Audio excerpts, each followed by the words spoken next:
નમસ્કાર દર્શક મિત્રો, હું જપન શાહ કાનમ એક્સપ્રેસ ન્યૂઝમાં આપનું સ્વાગત છે। જોઈએ આજના મુખ્ય અને મહત્વના સમાચાર।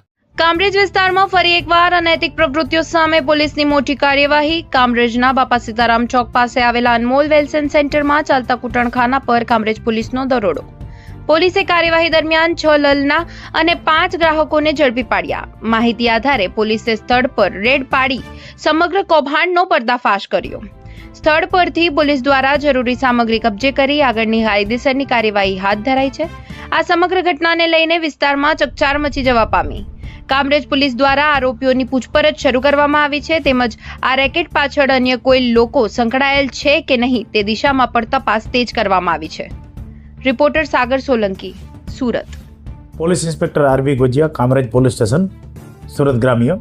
ગઈ તારીખ 10 મે 2026ના રોજ કામરેજ પોલીસ સ્ટેશન વિસ્તારમાં કામરેજ ટાઉનની અંદર બાપા સીતારામ ચોક પાસે એમજી કોમ્પ્લેક્સની અંદર કૂટણખાનું ચાલે છે એવી બાતમી રાહે હકીકત મળતા તરત સ્થળ ઉપર જઈ અને રેડ કરતા લગભગ 6 જેટલી સ્ત્રીઓ અને 5 જેટલા કસ્ટમરો કે જે કૂટણખાનામાં ઇન્વોલ્વ હતા ત્યાં સ્થળ ઉપર રેડ કરી ઇમોરલ ટ્રાફિક એક્ટ મુજબ ગુનો દાખલ કરી તમામ સ્ત્રીઓને રેસ્ક્યુ કરી અને ઇમોરલ ટ્રાફિક એક્ટ મુજબ ગુનો દાખલ કરી આરોપીને ધરપકડ કરેલ છે।